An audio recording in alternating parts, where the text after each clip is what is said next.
Buenas tardes, niños. Estamos en nuestra clase de historia, nuestra clase número 19, y el objetivo de la clase de hoy es describir la civilización azteca. Recordamos que estamos en nuestra unidad número 2, estamos hablando sobre las civilizaciones mesoamericanas. En las clases anteriores estuvimos trabajando la civilización maya, y hoy partimos con la civilización azteca. Esta es la clase de cierre, por lo tanto ustedes deben hacerla solitos. Todas las clases están en Classroom. Y vamos a revisar entonces rápidamente la actividad que se dejó planteada para ustedes, para que las podamos revisar en este minuto, en esta clase de cierre.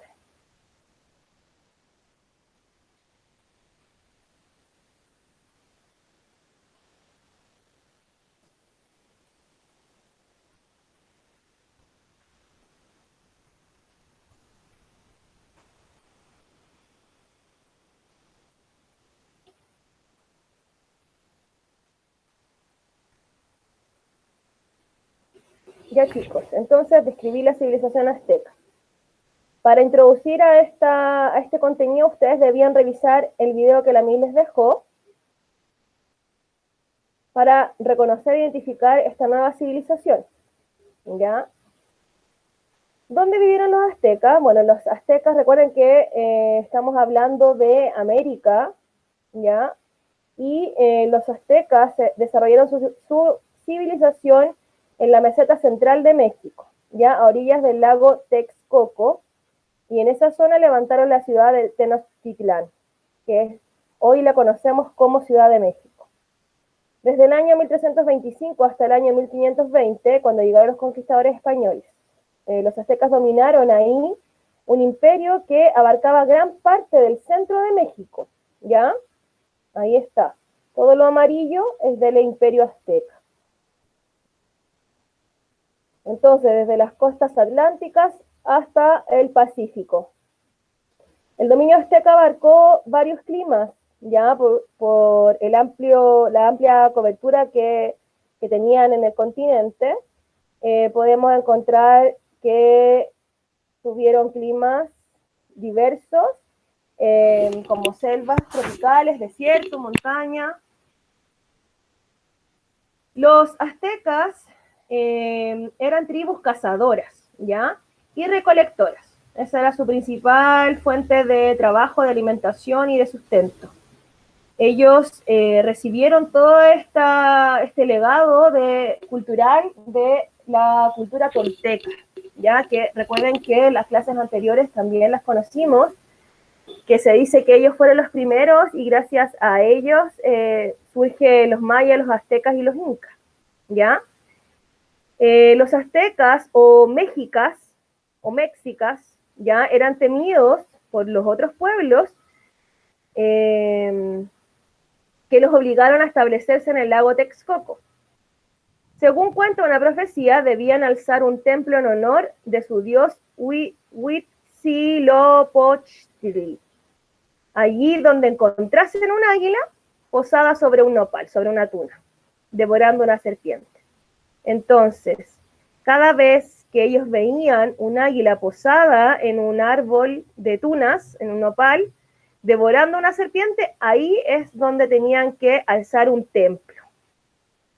Cuenta la leyenda. Los aztecas se instalaron en una isla del lago Texcoco, como hemos estado hablando durante la clase, donde fundaron la ciudad de Tenochtitlán. Ahí ellos practicaban la caza, la pesca y la agricultura. Voy a tener que salir porque estoy escuchando a alguien y va a estar...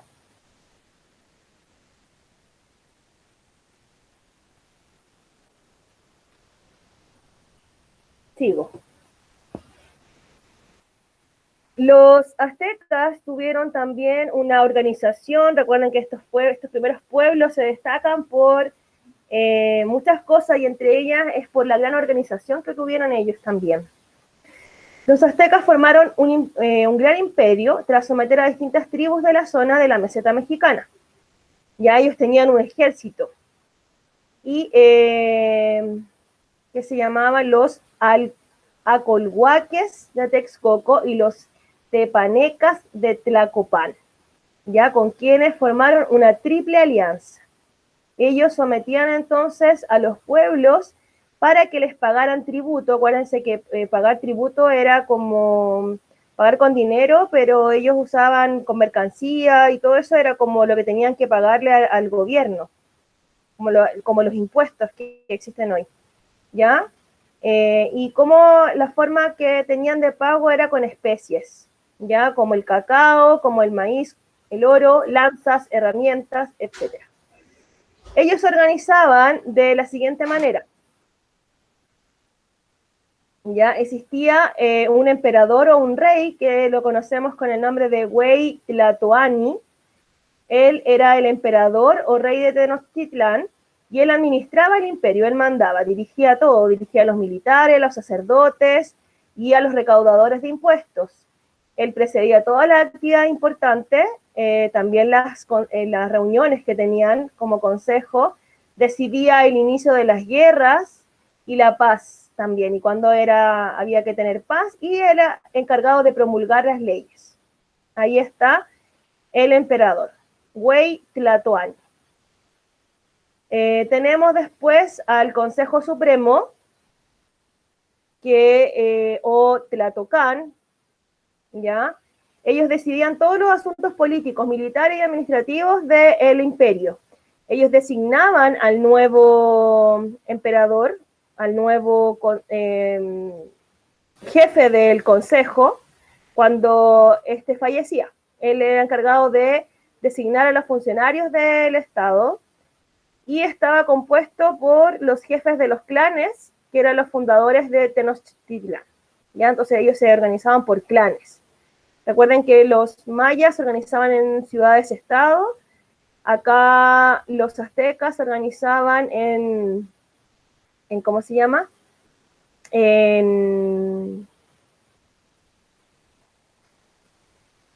se me fue.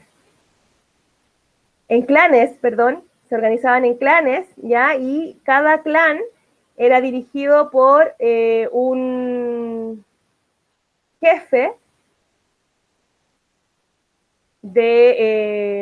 compuesto entonces por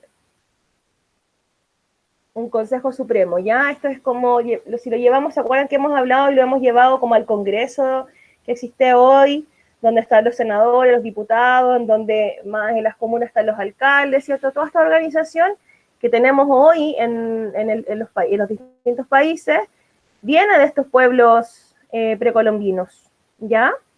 De estas culturas mesoamericanas. Luego, sí, están los gobernadores, los militares. Ellos mantenían el orden y se encargaban, aparte de todo el tema de las guerras, también ellos se encargaban de cobrar estos tributos, ¿ya?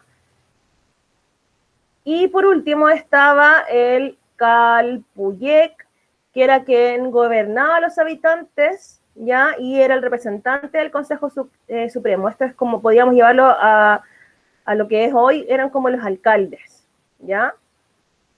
Y ellos registraban las tierras de la comunidad y dirigían la educación de los niños. Así se organizaban entonces los aztecas, ¿ya? Entonces la actividad que quedó planteada para que vamos a revisar ahora era cómo se elegía emperador o rey. Tenían que leer el siguiente texto y responder las preguntas que están a continuación. Lo leemos. Cuando moría el señor o rey para elegir otro, juntábanse los senadores que llamaban Tecutlatoque y también los viejos del pueblo que llamaban Axcacahuantín y también los capitanes, soldados viejos de la guerra que llamaban Yaotequiaque y otros capitanes que eran principales en las cosas de la guerra. Y también los sátrapas que llamaban Tlenamacasque o Papauque.